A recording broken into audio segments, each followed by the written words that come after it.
Welcome back to In The Kliq. And, we like to have fun here. That is our purpose for doing this show. But we would be remiss if we did not address everything going on in the world. And I'm not talking about coronavirus.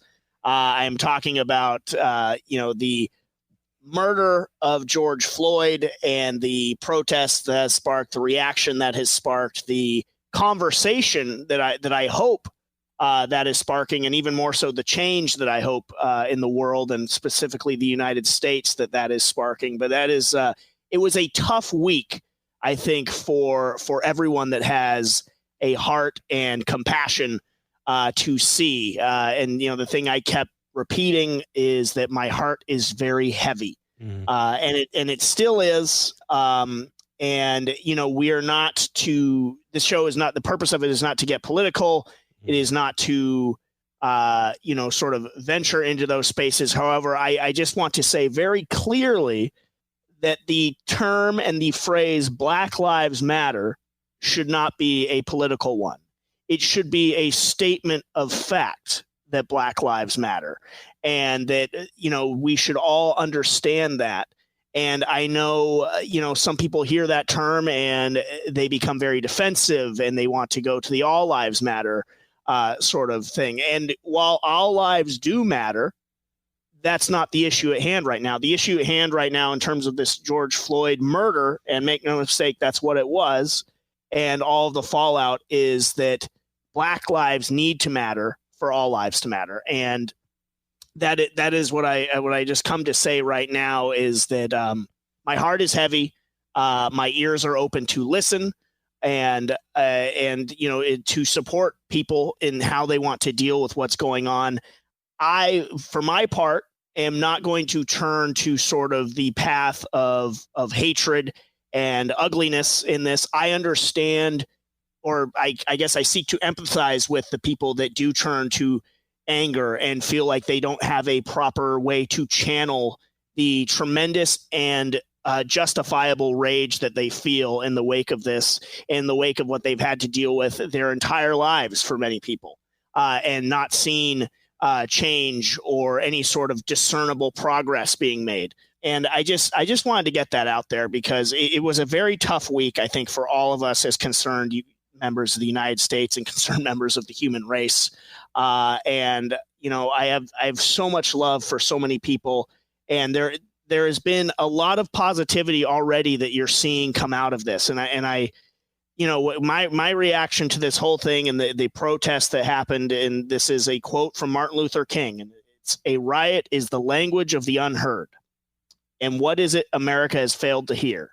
It has failed to hear that the promises of freedom and justice have not been met." And I think that is something that we are seeing right now. And I just think that we have to recognize that. And so my message was, I'm praying for justice, praying for ears to listen, hearts to change, and wounds to heal. And that's just really, that's what I have to say about that.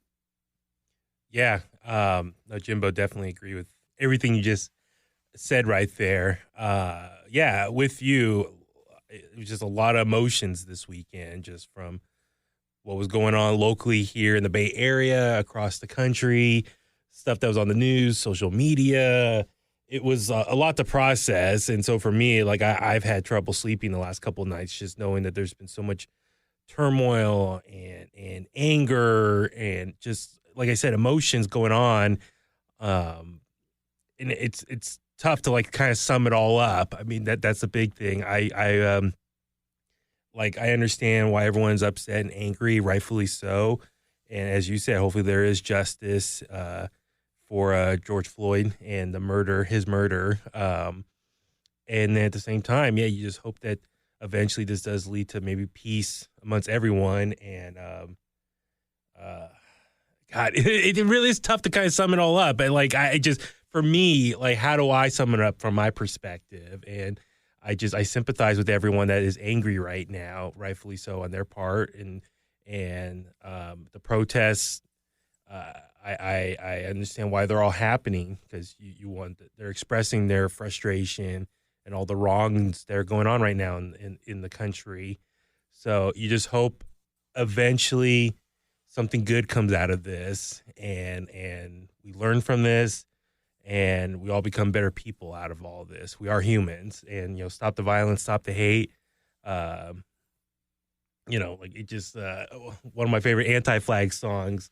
I was listening to it over the weekend. It's just a powerful message that they talk about, and they have a song called 911 for Peace, and they use Dr. Martin Luther King's Jr. speech in that as well, and just remind we're all humans. We all need to be there for each other and support and do better by all this craziness. So it's just amazing. That song was written 18 years ago, and it's still going. It's still very relevant in today's world. So, but just yeah, I mean, if there's any way we can support someone in this time, please reach out to us. We definitely want to be there for one another.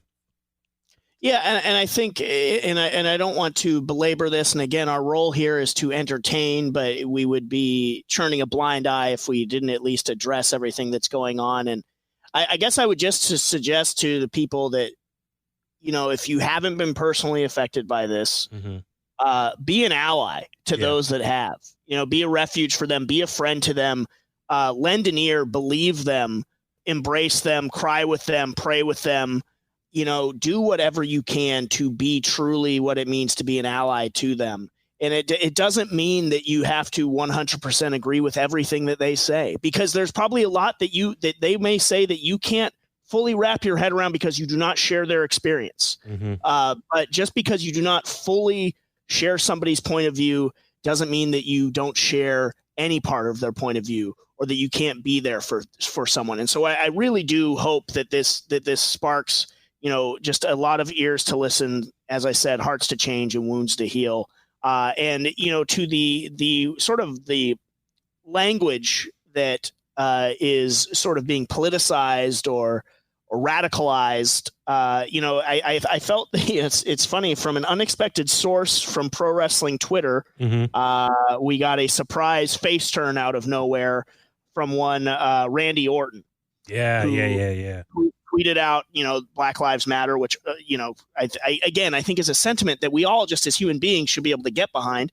And he tweeted that out, and somebody tried to accuse him of spreading hate and segregation and not unity. Randy Orton, I thought, responded with, who is really a master of using social media to often tweak and troll, but this was a different Randy Orton that we saw. And he wrote that all lives do matter.